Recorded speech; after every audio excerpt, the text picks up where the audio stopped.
जय हिंद। चलिए आज हम लोग एक नई शुरुआत करते हैं। बिहार स्पेशल के हिस्ट्री के बारे में देखेंगे, इतिहास। बिहार में क्या क्या गौरवशाली इतिहास रहा, वो सम्राट अशोक के बारे में पढ़ेंगे, चंद्रगुप्त मौर्य के बारे में पढ़ेंगे। यहीं पर बाकी जो चीज़ें आए थे, बख्तियार खिलजी आया था, नालंदा को ध्वस्त किया, बौद्धिस्ट मंदिर, बौद्ध धर्म, जैन धर्म, ये सभी चीज़ों को हम लोग अब देखना स्टार्ट करते हैं। इससे पहले बिहार स्पेशल में हम लोग देख चुका है कि बिहार का ज्योग्राफी, बिहार की ज्योग्राफी से जो भी जैसे चट्टान, नदियाँ, कृषि, ये सभी चीज़ें हम लोग देख चुके हैं।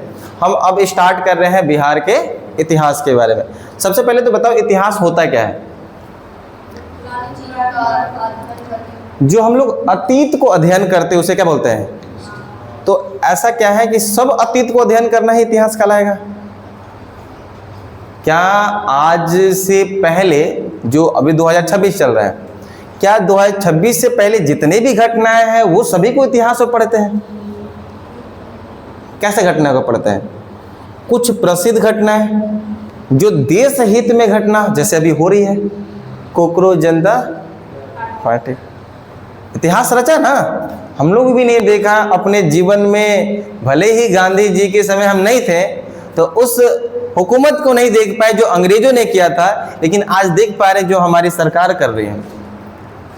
एक मासूम जनताओं को पीटा जा रहा है एक आतंकवादियों के जैसा। ऐसा हो रहा है कि नहीं हो रहा? आप लोग देख रहे हैं। उनका एक ही गुनाह है कि इस पेपर लीक को खत्म करो। जो पेपर लीक बार बार करवा रहा है, जिसके हाथ में जिस मंत्रालय को दिया गया है उसको चेंज करके दूसरा को दो जो सक्षम है उसके लिए। यही तो मांग है। 2 से 3 मांगे हैं उन लोगों का कि पहली मांग ये है कि जो आप पेपर लीक कराए हो नीट का, जिसमें 22 लोगों की मौत हो गई, निधन हो गई, उसकी एक आकस्मिक भुगतान करो। एक परिवार को 1 करोड़ रुपए देना है। ये मांग पहला है। दूसरा मांग ये है उन लोगों का, कह रहे हैं कि आप जिस मंत्री को बैठाए हो, जिस मंत्रालय को दिए हो शिक्षा के विभाग के लिए, पूरा देश में जो संभाला हुआ है उससे नहीं संभाला जा रहा है। कई सालों में कई दफा पेपर लीक हो रहे, उसको चेंज कर दो। जिसको बोला है इस्तीफा। धर्मेंद्र प्रधान, जो कि होने वाला नहीं। समझ में आ रहा है? ऐसे कुछ कुछ चीजें दिए गए हैं। कल मोदी जी का एक अपना ये आया है, ट्वीट करके आया है जो अपने सामने आया है। पता उन्होंने क्या कहा?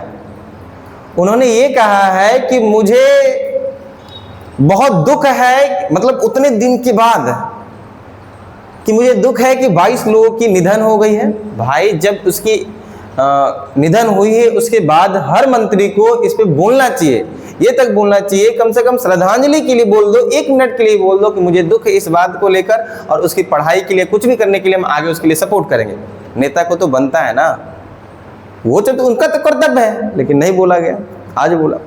और कल इनका एक आया है कि ये बोल रहे हैं लोग कि हम लोग इस पे एक संसद में सख्त कानून बनाएंगे। अभी आप लोगों को पता है कि एक मानसून सत्र चल रहा है, 3 सत्र होते हैं, बजट, मानसून, शीतकालीन। आपको जब हम पॉलिटी पढ़ा रहे होंगे तो जरूर बताएंगे। तो एक होता है बजट सत्र, मानसून सत्र, और एक होता है शीतकालीन सत्र। अभी जो चल रहा है मानसून सत्र, ये सत्र चलाए जाते हैं जिसमें जितने भी भारत के सांसद हैं बैठेंगे और अपनी तकलीफों को, अपनी कमियों को बताएंगे, उस पर कानून बनेगा और कानून बन के उसको ठीक किया जाता है। देश में ऐसी चीजें चलती हैं। समझ में आ रहा है? तो ये मानसून सत्र चल रहा है, सोमवार को फिर से बैठक है, सब आएंगे। तो मोदी जी ने कहा कि हम लोग इस पे एक सख्त कानून बनाएंगे जिससे पेपर लीक को रोका जाएगा। पिछले कई सालों से आपकी पेपर लीक हो रही है, उस पे कानून बना ही नहीं। अब किस चीज की गारंटी कि आपने कानून बना के उसको ठीक कर दोगे? तो जनता जो है वो कह रहा है कि मुझे कोई कानून वानून से मतलब, पहले इस्तीफा दो धर्मेंद्र प्रधान जी का, उसके बाद आगे कुछ कार्य किया जाए। ये है। और बहुत खराब हुआ है, बहुत ज़्यादा खराब हुआ है वहाँ पर। ये किसी अपने लिए नहीं, स्वार्थ के लिए नहीं लड़ रहा है वहाँ पर लोग। जो बुजुर्ग हैं, जो बच्चे हैं, जो फैमिली मेंबर्स गए हैं वहाँ पर, कुछ एक्टर हैं, कुछ सोशल मीडियाज के कह सकते हैं वहाँ पर सेलिब्रिटीज़ के रूप में गए हुए हैं। वो किसके लिए? आने वाले फ्यूचर के लिए, आपके और हमारे लिए लड़ा जा रहा है। और हम लोग की गलती कि घर से ही देशभक्ति दिखाते हैं, है कि नहीं है? तो वहाँ पर वैसे लोग गए हैं, क्योंकि ऐसे ही चलता रहा है तो देश में हर लोग को पता है क्या चल रहा है, कहाँ घूस दिया जाता है, कहाँ पैसा से काम होगा, क्या धांधली है। बड़े लोगों के लिए पुलिस थाना नहीं, उसके लिए अपना घर ही है। पुलिस थाना तो गरीब के लिए है। उस बड़े लोग ना कोर्ट को कोर्ट समझता है, उसको भी घर समझता है, क्योंकि जिसके पास पैसा है उसके लिए सब चीज मुमकिन है, चाहे वकील खरीदना, चाहे कानून को उधर से इधर कर देना। फंसता कौन है? छोटे लोग, गरीब लोग। दिक्कतें किसको हो रही है? गरीब लोगों को। तो उसी हक की लड़ाई लड़ी जा रही है। उसके पास एक ही ऑप्शन है कि हम सरकारी नौकरी की तैयारी करके सरकारी नौकरी ले लें, क्योंकि उसके पास पैसा नहीं है कि बिजनेस कर लेगा। उसके पास इतना ये नहीं है, बैकअप नहीं है कि कुछ और आगे कर लगा, नहीं कर सकता है। तो इसी पे आवाज कई दिनों से उठ रहा है, लगभग 7 या 6 जून से ही चल रहा था। 7 या 6 जून से ही चल रहा था, जो स्टार्ट हुआ था 7 जून वगैरह से स्टार्ट हुआ था, है ना? जून या जुलाई, अभी क्या चल रहा है? हाँ, जुलाई से स्टार्ट हुआ था, जून मैंने बोल दिया ना। आप लोगों को पता होगा सोनम वांगचुक जो थे, जो लद्दाख के सोनम वांगचुक जी, वो सबसे बड़ा एक यहाँ पर सेलिब्रिटी के रूप में मैं कहूँ या फिर सोशल मीडिया, एक बहुत बड़ा इंजीनियर है, ये साइंटिस्ट हैं, ये जो अपने सेना के लिए बहुत कुछ किए हैं, अपने देश के लिए कई सारे विदेशों से अवार्ड जीते हुए थे। आपको पता होगा कि इनको जेल में भेजा गया था, कई महीने ये जेल काट के आए हैं। क्या था? कोई गुनाह नहीं। मतलब ऐसा भी व्यक्ति है कि पहले वो जेल भेज दो, तब वो बेगुनाह साबित हो रहा है, तो 6 महीना वो जेल गया, काहे के लिए गया?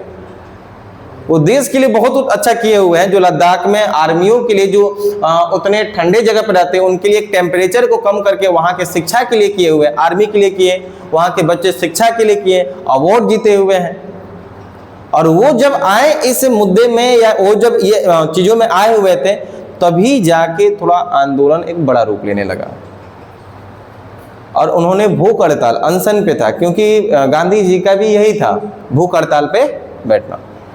तो वो भी भूख हड़ताल पे 20 या 22 दिन रहे। उसके बाद कल उनका अनशन टूटा है, कल या परसों ऐसा करके, कल ही हुआ है, कल अनशन तोड़ा उन्होंने। अनशन तोड़ने से पहले उन्होंने 3 लिखित दिया, और 3 गवर्नमेंट का ठेके से माना जाएगा। पहला कि जितने छात्र छात्राएं इस प्रोटेस्ट में पहुंचे थे, जंतर मंतर या कहीं से कर रहे हैं, इन पे जितने भी FIR है, जो भी केस दर्ज है, इसको माफ किया जाएगा। पहली पॉइंट रखें। दूसरा कि जो भी नीट एग्जाम से संबंधित लोगों की निधन हो गई भाई, उसके घर में 1 करोड़ की भुगतान होने चाहिए। तीसरा, पेपर लीक पे बातचीत करके इसको सही किया जाए। इस्तीफा की बात उन्होंने नहीं किया था, ये चीज़ें लेकर हुआ। लेकिन अब जनता एक उग्र रूप लेने वाला है, क्योंकि किसी भी देश का सबसे पावरफुल जो होता है यंग जनरेशन, युवा। जिस और युवा चलेगा उस और आपका देश चलने वाला है।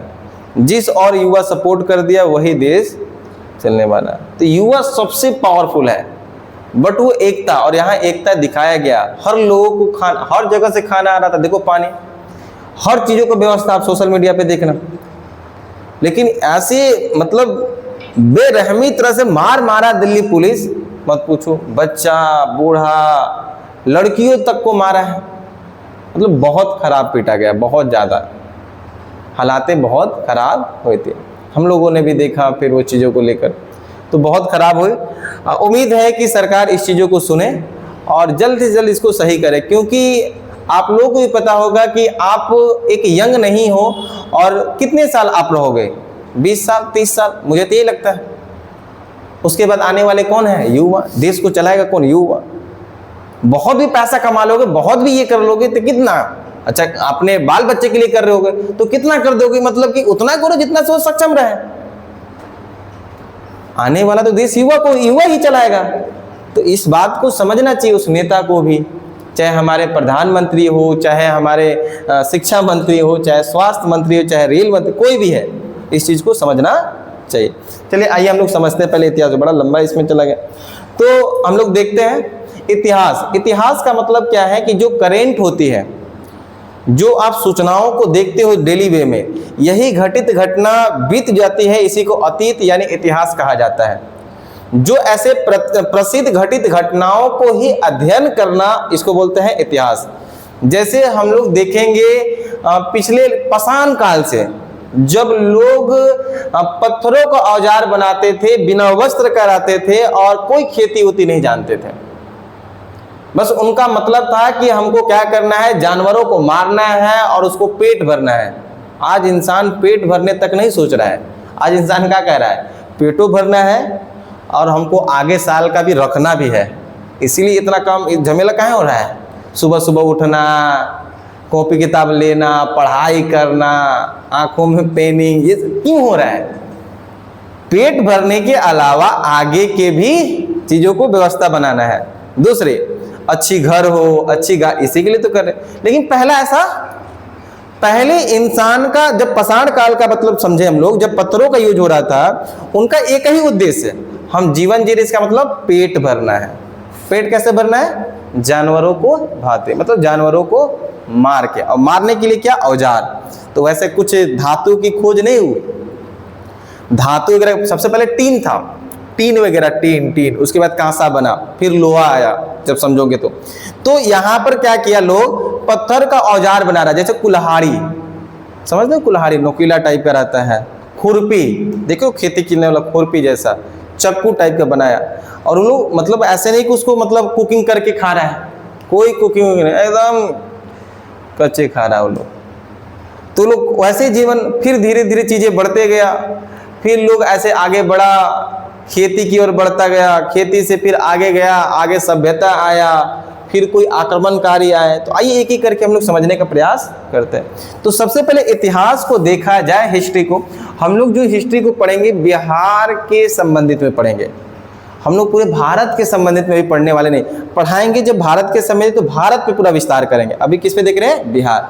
मतलब उस इतिहास में पाषाण काल हो, पाषाण काल में जो पूरा पाषाण या फिर मध्य पाषाण या नव पाषाण हो, तो उसमें बिहार में ऐसा क्या चीजें हुआ था, या सिंधु घाटी सभ्यता हुआ है तो बिहार में ऐसा क्या हुआ है, वैदिक सभ्यता है तो बिहार में क्या हुआ है, आगे जब मुस्लिम आक्रमणकारी आए तो बिहार में क्या हुआ, अंग्रेज आए तो बिहार में क्या हुआ है। तो हम लोग बिहार के रेफरेंस से देखने वाले हैं। सबसे ज्यादा क्वेश्चन जो आएगा मॉडर्न बिहार से आएगा। किससे आएगा? अब मॉडर्न बिहार कहाँ से शुरू होता है? 1857 की क्रांति के बाद। बात समझ में आ रहा है? तो आइए एक एक करके समझने का प्रयास करते हैं। हम हिस्ट्री की बात करें, क्या करेंगे? हिस्ट्री, इतिहास। इतिहास का हम डेफिनेशन तो वही बीते अतीत, या फिर कहेंगे अतीत के अध्ययन को ही इतिहास कहते हैं। अतीत के अध्ययन को ही क्या बोल सकते हैं? इतिहास। इस इतिहास को 3 भाग में बांटा गया है। कितने भागों में? 3 भागों में बांटा गया है। पहला देखा जाए, मैं अभी थोड़ा इंट्रोडक्शन के रूप में बता रहा हूं कैसे आप पढ़ते चलोगे। पहला देखा जाए प्री हिस्टोरिक,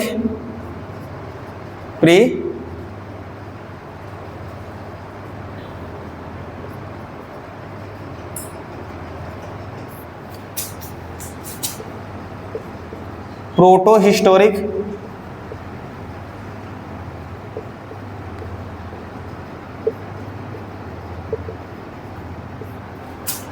और एक बोलते हैं हिस्टोरिक।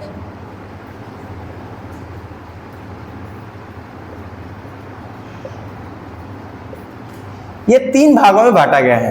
प्री हिस्टोरिक यानी इसको क्या बोलते हैं बताओ? प्राचीन, क्या बोलते हैं? प्राग ऐतिहासिक। ठीक बोल रहे, प्राग ऐतिहासिक।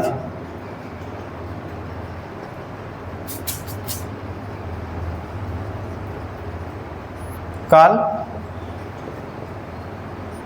प्राग ऐतिहासिक काल, आदि ऐतिहासिक काल।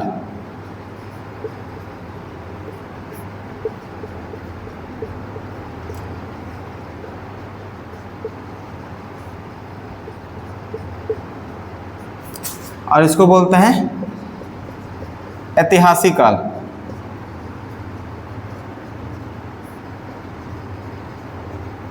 देखो इससे क्या क्वेश्चन बन सकता है? हेरोडोटस को शायद बोला जाता है ना, जनक, इतिहास के जनक सबसे पहले हेरोडोटस जो होता है, हेरोडोटस करके। चलो यहाँ देखो, तो इतिहास को 3 भागों में हम लोग बांट के पढ़ते हैं। कितने भागों में?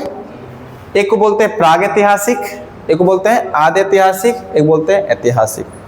तो प्राग ऐतिहासिक में देखें तो यहाँ पर जो लोग थे ना पढ़ना जानते थे ना लिखना। तो यहाँ पर पढ़ना भी लोग नहीं जानता है और लिखना भी नहीं जानता है। तो कौन से काल में पढ़ना लिखना नहीं जानते हैं? प्रागैतिहासिक काल में। यहां देखा जाए तो लोग पढ़ना तो नहीं जानता था लेकिन लिखना जानता था। आप कहेंगे सर ये कैसे हो सकता है? बिल्कुल हो सकता है कि आप देखोगे जब सिंधु घाटी सभ्यता में जाओगे तो वो लोग लिखने जानते थे लेकिन पढ़ नहीं पाते थे। तो कैसे लिखावट होती थी? भाव चित्रात्मक। क्या बोलते हैं? भाव चित्रात्मक का मतलब समझते हो? जैसे कुछ ऐसे लोगो बना देना, ऐसे, इसका मतलब कुछ होता था। जैसे उन लोगों को युद्ध में जाना है, बोलना है कि मुझे युद्ध करना है, तो क्या करेगा? कुछ ऐसे लोगो बना दिया और इसका मतलब वो लोग समझ रहा है कि युद्ध में। जैसे भूख लगा है तो कुछ ऐसे लोगो बना दिया, इसका मतलब क्या हो गया? भूख। तो उन लोगों ने ऐसे कुछ आकार बना रहा था जिसको भाव चित्रात्मक कहा गया, लेकिन पढ़ उस आकार से ही समझ रहा है कि इसका मतलब ये है। इसलिए बोला जाता है आदि ऐतिहासिक में पढ़ना तो नहीं जानते थे लेकिन लिखना जान गए थे। तो कौन से ऐसे काल है इतिहास का जिसमें पढ़ना नहीं जानते लिखना जान गए थे? आदि ऐतिहासिक। बात समझ में आ रही? क्वेश्चन ऐसे ही बनेगा जो यहां से आने वाला है। इतनी बात क्लियर हुई? इतनी बात क्लियर हुई? और जब हम लोग ऐतिहासिक में आएंगे तो यहां पर दोनों हो गया, पढ़ना भी जानने लगा और लिखना भी जानने लगा। आगे जाओगे, आगे चल के यही ऐतिहासिक भाग, ये जो ऐतिहासिक भाग है 3 भाग में टूटेगा। कितने भाग में? पहला प्राचीन, मध्यकालीन, प्राचीन इतिहास,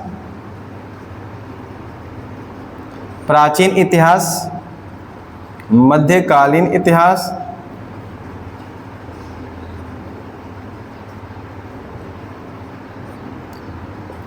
आधुनिक इतिहास।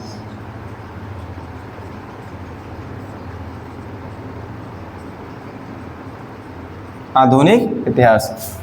तो जब हम लोग आगे जाएंगे तो यही ऐतिहासिक काल को 3 भागों में बांटा गया है। प्राचीन, इसको बोलते हैं एंशिएंट, मध्यकालीन यानी मेडिएबल, इसको बोलते हैं मॉडर्न। ऐसे लिखना हो तो इसको क्या लिखेंगे? एंशिएंट,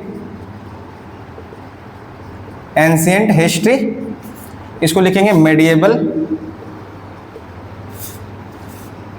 मेडिएबल हिस्ट्री, इसको लिखेंगे मॉडर्न। क्या लिखेंगे जी? हिस्ट्री। बात समझ में आ रहा है आप लोग को?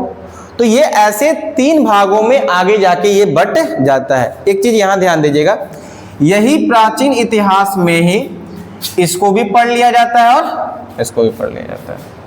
बात समझो मैं क्या बता रहा हूं? इस प्राचीन इतिहास के अंदर ही हम लोग क्या देख लेते हैं? प्राग ऐतिहासिक काल को भी देखते हैं और आदि ऐतिहासिक काल को भी देखते हैं। बात समझ में आ रहा है कि नहीं आ रहा है? तो ये चीजें ऐसे बनाइए, उसके बाद आगे क्यों हम लोग समझने का प्रयास करते हैं कैसे कैसे युग यानी चेंज होता है।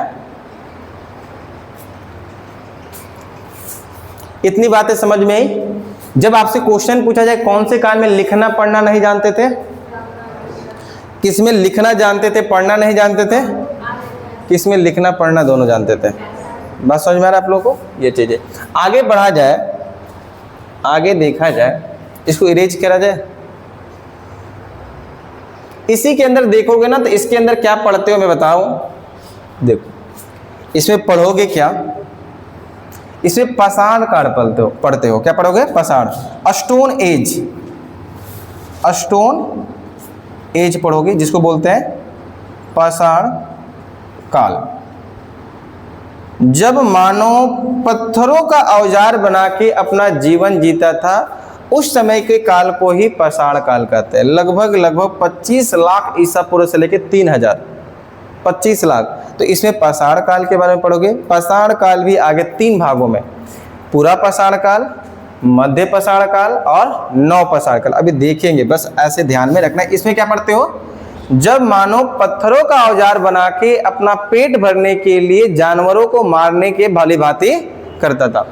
आगे जाओगे तो जब मानव पत्थर से आगे अब खोज कर दिया तांबा का, तीन वगैरह का, लोहा का, तब सभ्यता बना। और सभ्यता किसको कहते हैं, जब लोग इकट्ठा होने लगे और लोग अपना कुछ कुछ नियम बनाने लगे कि कब खाना है, कब सोना है, कब घूमना है, कहाँ जाना है, और इसी सब चीजों का समूह को ही बोले सभ्यता। क्या बोलता है, जैसे कोई समाज में एक नियम है, एक समाज में जैसे दिनचर्या है ना आपकी, कि रात में ही सोना है, सुबह जगना है, समझ में आ रहा है कि नहीं है, कब खाना खाना, तो ये एक तरह के रूल्स बन जाते हैं, उसी को बोलते हैं सभ्यता।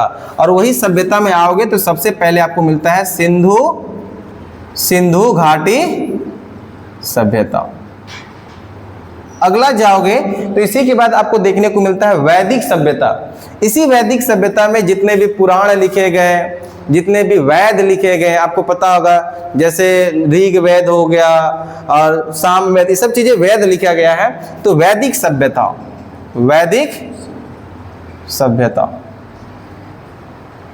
इसी के बाद आप आगे आओगे, यहां पर देखोगे आधुनिक वाला में, तो आधुनिक वाला में आप देखने स्टार्ट करोगे, यहां से महाजनपद वगैरह तो इसी में खत्म कर देते हो। यहाँ आधुनिक में मॉडर्न इतिहास देख लेते हो, 1857 की क्रांति के बाद कैसे कैसे हुआ है। इसी के अंदर आप सिंधु घाटी सभ्यता में ही देखोगे दिल्ली सल्तनत के बारे में पढ़ोगे, दिल्ली जो 1500 से हुआ, और मुगल शासक के बारे में भी पढ़ोगे। यहाँ पर 1857 की क्रांति के बाद पढ़ते हो, जो कि आधुनिक है। क्या है ये, आधुनिक है। अभी बस इतना ध्यान रखो, एक होता है प्री हिस्टोरिक, एक होता है प्रोटो हिस्टोरिक, एक होता है हिस्टोरिक। प्री हिस्टोरिक में पढ़ना नहीं जानते थे, लिखना भी नहीं जानते थे। आदि ऐतिहासिक में पढ़ना नहीं जानते थे, लेकिन लिखना जानते थे। अगला देखा जाए ऐतिहासिक में देखा जाए पढ़ना लिखना दोनों जानते थे। बात समझ में आई, इतनी बात है, समझ में आ रहा है।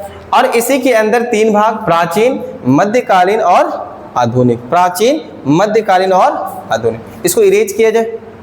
देखो आगे हम लोग इस तीनों को उठाएंगे तो देखते हैं प्राचीन, इसमें बढ़िया से आप लोगों को लिख पाते हैं।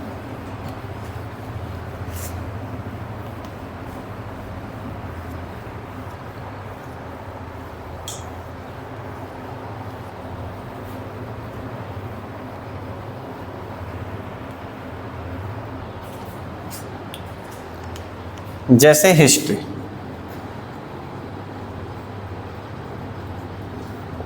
यानी इतिहास, हिस्ट्री यानी इतिहास, इसको फिर से हम 3 भागों में बांटे। तो अब हम वो प्राग ऐतिहासिक, आदि ऐतिहासिक और ऐतिहासिक ना देख के प्राचीन, मध्यकालीन और आधुनिक देखते हैं।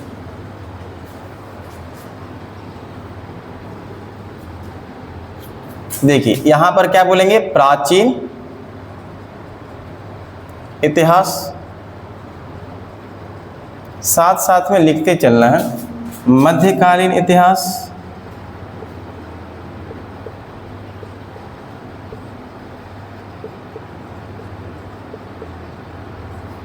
और इसको बोलेंगे आधुनिक इतिहास।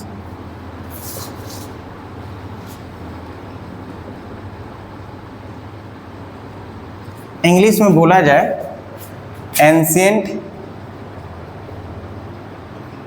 History,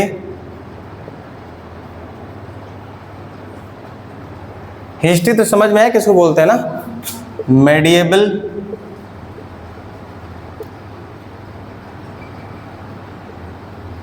history, modern history. Modern history.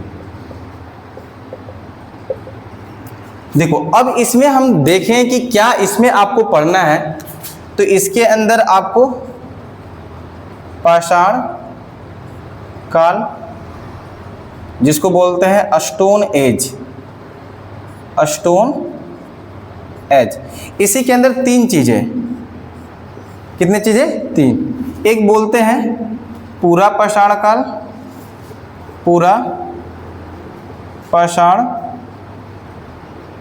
काल, दूसरा मध्य पाषाण काल, मध्य पाषाण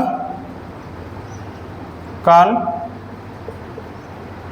और इसको बोलते हैं नव पाषाण काल, नव पाषाण काल। एक इसी के बाद जो तांबा का खोज कर दिया जाता है, इसलिए बोला जाता है ताम्र पाषाण काल। ताम्र, बस इसको ऐसे ध्यान रखना ना, ताम्र पाषाण काल होता है। ये 3। इसको इंग्लिश में लिखे तो इसको इंग्लिश में लिखा जाता है Palaeolithic stone age, Mesolithic stone age और नियोलिथिक स्टोन एज। इंग्लिश में भी लिखते हैं कि लिख लोगे? लिख लेते हैं, यहाँ पर लिखो।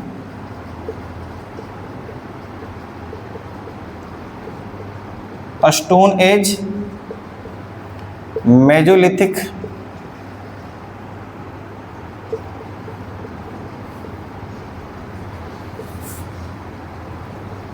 स्टोन एज, इसको बोलते हैं नियोलिथिक,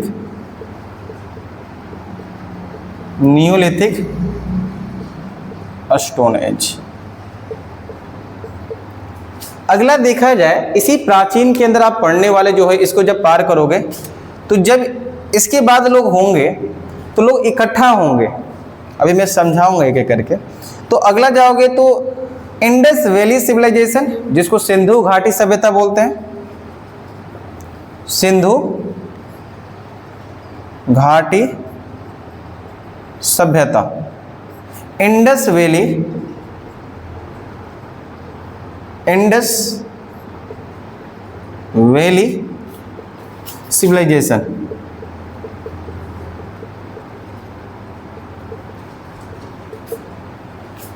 सिंधु घाटी सभ्यता के बाद होगा वैदिक सभ्यता, वैदिक सभ्यता, वैदिक सभ्यता। इसी वैदिक सभ्यता के बाद आप वही आओगे, इसी वैदिक सभ्यता का एक भाग है महाजनपद, महाजनपद।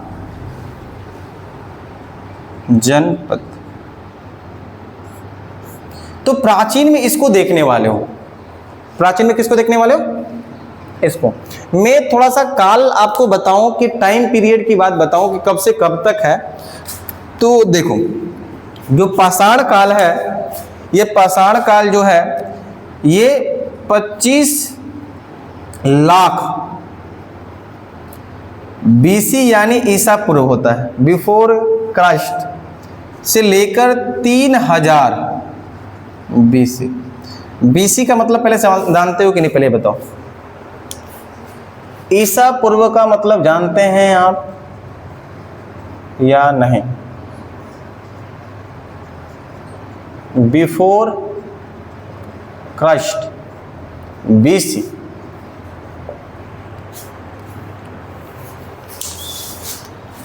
जान, यस या नो? नहीं। ईसा मसीह का नाम सुने? हाँ जी, ईसा मसीह जो है, उन ईसा मसीह का जो जन्म का आधार माना जाता है वो 0 वर्ष। समझना कॉन्सेप्ट को, उसके बाद देखना। ईसा मसीह जो है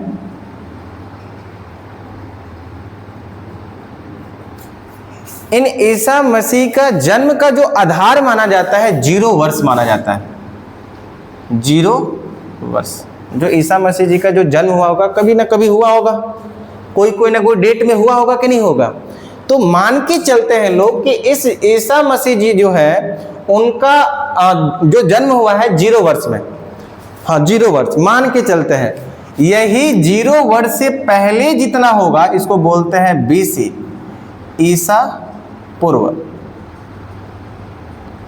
और इसके जो बाद हुआ होगा कोई घटना, उसको बोलते हैं एडी, एडो डोमिनिन, ईस्वी बोलते हैं। आप क्या बोलते हैं?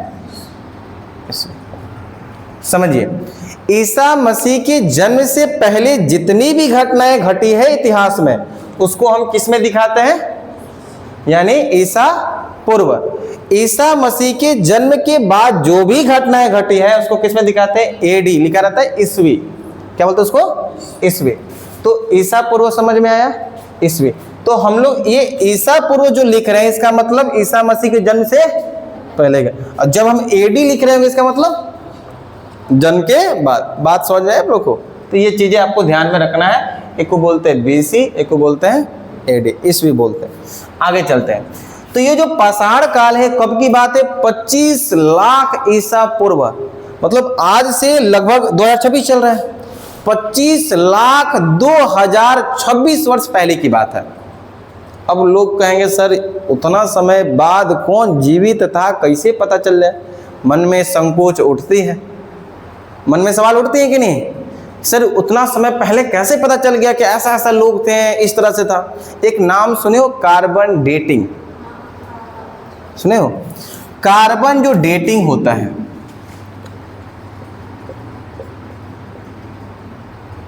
कार्बन डेटिंग, कार्बन का दो रूप, कार्बन 12, कार्बन 14। यहां समझना एक कॉन्सेप्ट है। कोई भी तत्व है, कोई भी एलिमेंट है, तो उसमें कार्बन 14 होता है। क्या होता है उसमें? चाहे हमारी बॉडी का बोन हो, चाहे कोई एलिमेंट है, चाहे लोहा है, चाहे क्या रहता है? कार्बन 14। तो एक कार्बन डेटिंग एक मापन का तरीका है कि इसमें देखा जाएगा कि कार्बन 14 की संख्या कितनी है, और इससे वर्ष का पता चलता है ये कितना वर्ष पुराना चीजें है। कोई भी पुराना, जैसे कई बार ना सीबीआई वगैरह या फिर एडी वगैरह या फिर कोई भी जांच होती है, आप देखना, और उस बॉडी को 2 साल 4 साल पहले पता कर रहा है। कैसे पता चला? Carbon dating. कोई भी वस्तु को पता करना है कि ये 500 साल पहले है, 5000 साल पहले है, तो कार्बन डेटिंग लैब में लेके जाया जाएगा, उसको देखा जाएगा कार्बन 14 की संख्या कितनी है।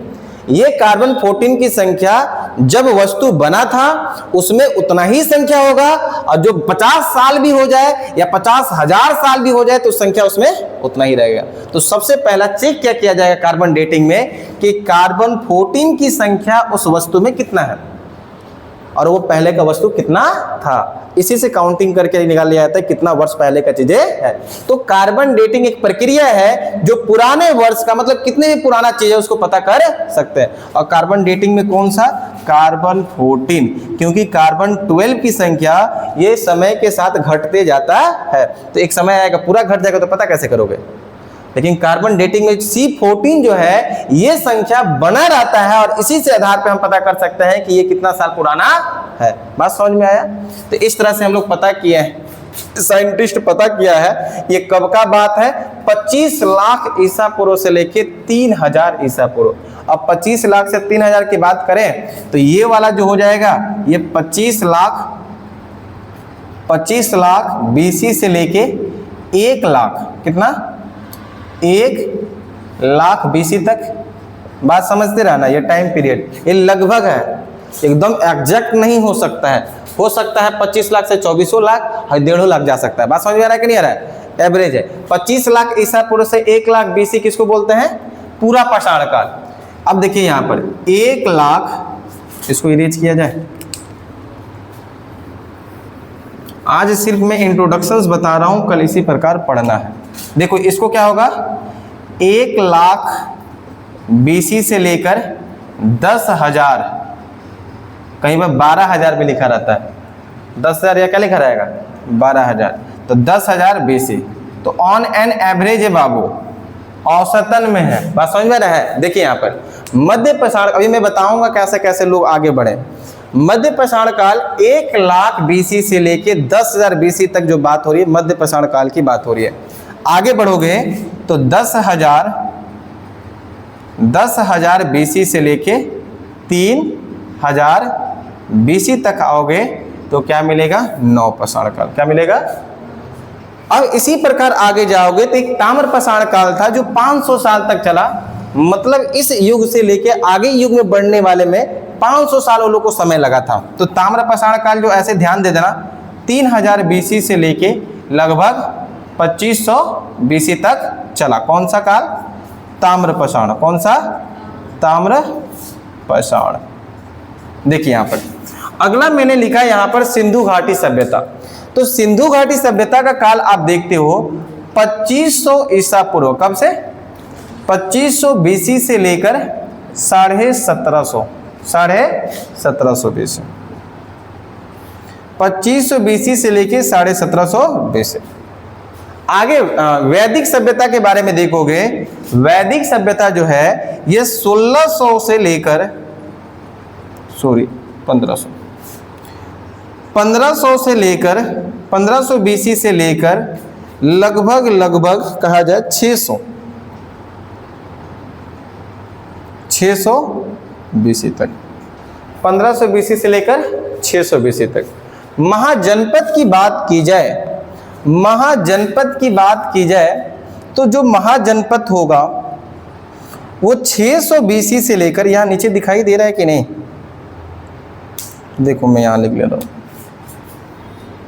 600 बीसी से लेकर, ध्यान दीजिएगा, 600 बीसी से लेकर 1206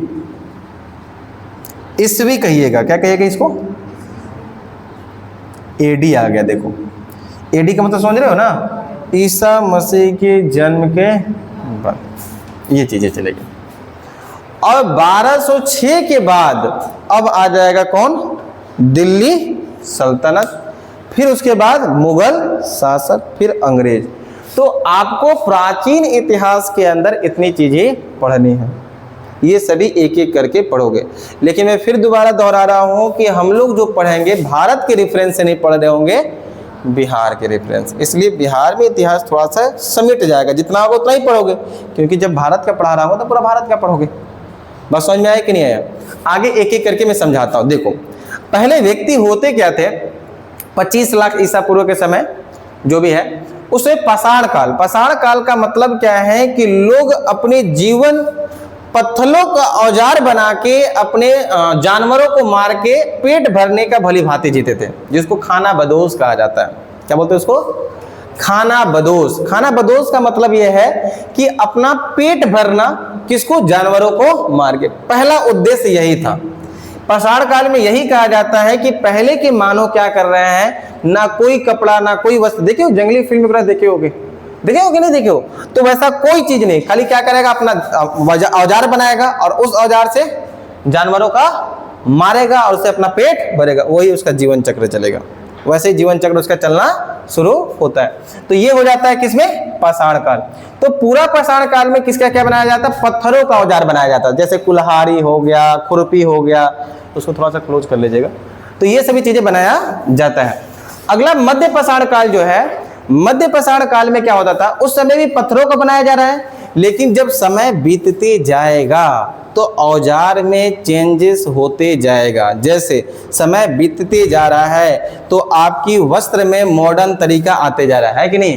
पहले इंसान वो पहन रहा, कुर्ता पैजामा पहनता था, अब फटल जींस पहनता है कि नहीं है, मॉडर्न आ रहा है कि नहीं आ रहा है। तो वैसे युग चेंज होते रहती है, होता है कि नहीं होता है। तो ये चीजें क्या हो गया, अब औजार को थोड़ा मॉडर्न बनाया, पहले से और बेहतरीन बनाना स्टार्ट कर दिया। नौ पाषाण काल में जाओगे तो पत्थर का औजार के साथ साथ वो क्या बनाने लगा, जो बोन है, हड्डी। अच्छा जिंदा था व्यक्ति, मरता भी होगा, तो जब मर रहा था तो उसकी जो बोन है उस बोन को नोकीला बना रहा है और उससे भी औजार बना। तो नौ पाषाण काल में क्या करने लगा, यहाँ पर क्या करने लगा है, लोग अपना जो बोन है, हड्डियों का भी औजार बनाने लगा। इससे एक सवाल बनता है, कौन से पाषाण काल से पत्थरों के साथ साथ अस्थियों का भी औजार बनाया जाता था, तो बताएंगे कौन सा होगा, नौ पाषाण काल में होता था। आगे देखा जाए जब होता कैसा था, देखो सुनो, जब पाषाण काल का यूज कर रहा है ये लोग, जब मार रहा है जानवरों का, जब मार रहा था जानवरों को तो पहले क्या होता, इधर कोई भाग रहा, कोई उधर भाग रहा, कोई इधर भाग रहा है। तो इन लोग के अंदर डर भी आने लगा कि जब हम अकेले की ओर भागेंगे तो हो सकता है जानवर हम पे ही हावी हो जाए। तो वो लोग क्या करने लगा, इकट्ठा जाने लगा, इकट्ठा होने लगा। जब इकट्ठा होने लगा तो लोग एकता होने लगा। समझ में आ रहा है, जब जानवरों को मारता था, मार के खाता था, तो फिर वो लोग जंगल में जा रहा है तो कई बार जंगलों में अलग अलग फ्रूट्स भी मिलते हैं, कई भी फल भी मिलते हैं। अरे जंगल में जाओगे ना, कुछ कुछ अलग खाने वाले चीजें भी मिलते हैं। तो लोगों को कभी कभी ऐसा खाने वाला भी चीजें देखने को मिला। जब खाना वो लोग स्टार्ट कर रहा है तब सोचा कि हम लोग कल के लिए रख दिया जाए, थोड़ा सा क्या किया जाए, कल भी होगा तो उसके लिए क्या करना है, रख देना है। तब वो लोग क्या किया, रखने के लिए कुछ तो बनाया नहीं था, तो देखा कि जो जमीन है उसको खोदो और उसके अंदर डाल दो, हाँ यहीं से, तो वो लोग उस फल को जमीन के अंदर डाला। और जब जमीन के अंदर डाल दिया तो लोग को याद कभी कभी भूल जाता था कि हमने जमीन में कुछ, और वही फल आगे जाके क्या बनेगा, पौधा। तो यहाँ से खेती चालू किया लोग, और जहाँ पौधा बना उन लोगों को सेंस में आया कि नहीं ये तो हमने यहाँ पर फल रखा कुछ इस तरह से बना, तब वही चीज को अब नदी के किनारे गया, कहा कि नहीं हमें कहीं रहना है तो नदी खोजो और नदी के किनारे इस फल को लगाओ और वहीं पर रहना है, और जब रहेगा तो उसको देखेगा भी कि जानवर उसको खाए नहीं। जब वहाँ से रहना लगा, अब निवास भी हो गया, अब यहाँ से खेती देखने को मिला। जब वो फल को गाड़ा भुला गया तो वहाँ से फल हुआ, यहाँ से क्या मिला, खेती। अब कह रहा है कि नहीं हमको इसको कहीं और लेके जाना है, जब लेके जाएगा तो नदी की खोज, और नदी पे जब बनाया वहाँ पर रहने लगा, तो यहाँ से क्या आ गया, निवास, क्या आ गया। इस प्रकार इन लोगों का रूल्स भी बना, रेगुलेशंस भी बना, अपना कुछ नियम बनाया, कब खाना है, कब सोना है, कब जाना है, कब शिकार करना है। इस प्रकार आगे आगे रूप लिया। नौ पाषाण के काल के बाद जब एकता लोग हो गए, एक नियम बन गया, तो सभ्यता बना। क्या बना, जब लोक में एक नियम कानून आ जाते हैं कैसे क्या करना है, तो सभ्यता बना। और सबसे पहला सभ्यता, लेकिन इससे पहले एक सभ्यता होगा मेसोपोटामिया की सभ्यता, भारत में नहीं थी, चीन वगैरह में था, लेकिन हमारे भारत में कौन सा हो जाएगा, तो पहला सभ्यता आया सिंधु सभ्यता। इसका काल कब से कब तक है, 2500 BC से लेके 1750 BC तक। और इसी सभ्यता के दौरान कई सारे ऐसे धातुओं का भी खोज आप सुनोगे। पहले तो तांबा का था, कौन सा था, तांबा वगैरह का था। तो पहले तांबा, फिर लोहा हुआ चला। जो खेती वो लोग मतलब औजार से करता था, जब यहाँ पर एक धातु का खोज हुआ तो खेती करने में भी सहायक हो गया। जो खेती वो लोग उससे करता था, अब लोहा हुआ तो लोहा से औजार बनाएगा, खेती बहुत बढ़िया से करेगा। अब खेती में अनाज की उपज ज्यादा हो जाएगी, तो यहाँ पर बड़े बड़े अन्नागार, स्नानागार, रहने के लिए नली गालियाँ, पूरा घर भी बनाना स्टार्ट। उस प्रकार थोड़ा सा धार्मिक चीजें भी आना स्टार्ट किया, वैदिक सभ्यता। अब धर्म के साथ जुड़ना स्टार्ट किया लोग इसी के अंदर।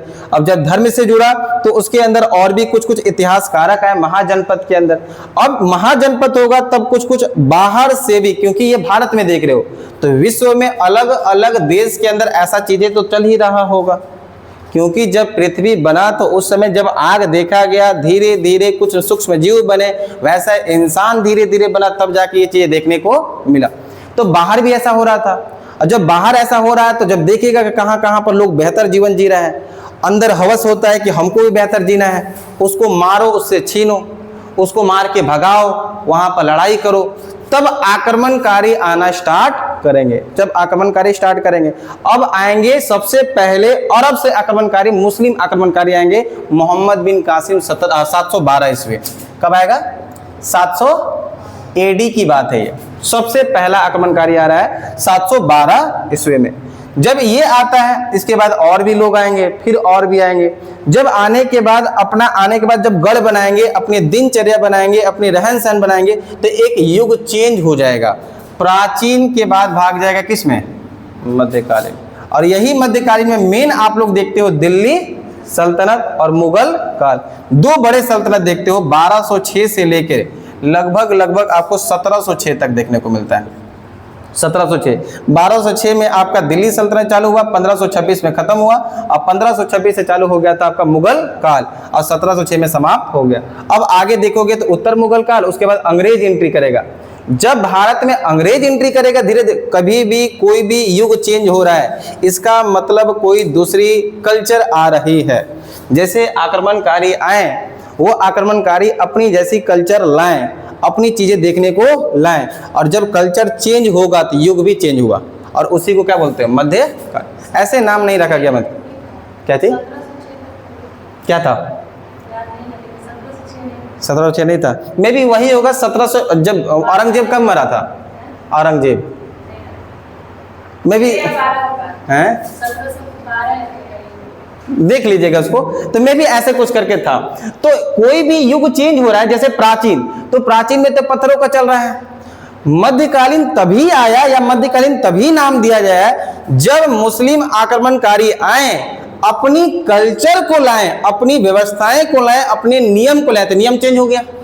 अरे नियम चेंज हुआ कि नहीं हुआ? और जब नियम चेंज हुआ तो इसका नाम भी मध्यकालीन। जब अंग्रेज आएगा, अंग्रेज अपना दबदबा बनाने लगा, अपना कल्चर लाया, गुड मॉर्निंग गुड इवनिंग वाला कुला दिया एकदम, तो ये कुछ कौन सा आ गया? आधुनिक। और जब तक भारत आजाद नहीं होगा तब तक क्या चलेगा? आधुनिक। समझ में आ रहा है कि नहीं आ रहा? 1857 के बाद की कहानी ये देखने को मिलता। तो इसमें लिख लो मध्यकालीन में क्या क्या पढ़ोगे। मध्यकालीन में 2 चीज पढ़ने वाले हो। मध्यकालीन में लिखो दिल्ली सल्तनत, दिल्ली सल्तनत 1206 से लेकर 1526, 1206 से लेकर 1526। उसके बाद मुगल काल लिखिएगा, मुगल काल, मुगल काल 1526 से लेके 1526 से लेके मुझे जहां तक याद आ रहा 1706 ही, मे भी 1707 करना, ठीक है 1707। औरंगजेब मर गया था 1707 में, औरंगजेब मर गया था 1707 में, 1707 से फिर 12 बहादुर शाह, 12 से 13 ऐसे होके चला हुआ था। 1707 कर लेना ना। औरंगजेब मरा, इसके बाद उत्तर मुगल काल आएगा। उत्तर मुगल काल आएगा मतलब छोटे छोटे राज्य उसके वंशज आएंगे और धीरे धीरे धीरे मुगल वंश का भी क्या हो जाएगा? खत्म हो जाता है, तब अंग्रेज आ जाते हैं। ये 2 चीजें आप लोग बड़ा देखोगे किसमें? मध्यकालीन में। लगभग कितना साल हो गया होगा? 5 से 600 साल आप देखने को मिलेगा ये 2 मुस्लिम आक्रमणकारी भाग लिए। इसके बाद इसमें मॉडर्न में देखोगे तो लिखना मॉडर्न कार्य, अंग्रेजों का एंट्री, अंग्रेजों का एंट्री होना, अंग्रेजों का एंट्री 1857 के बाद लिख लेना, 1857 के बाद, 1857 के बाद। ये कुछ इंट्रोडक्शंस रहा इतिहास का। कल हम लोग यहाँ से स्टार्ट कर रहे होंगे, कल हम लोग यहाँ से स्टार्ट कर रहे होंगे पाषाण काल, पाषाण काल से। तो कल हम लोग फिर से हिस्ट्री को देखेंगे, पाषाण काल से देखेंगे। आज की क्लास हम लोग यहीं तक रखते हैं। जय हिंद।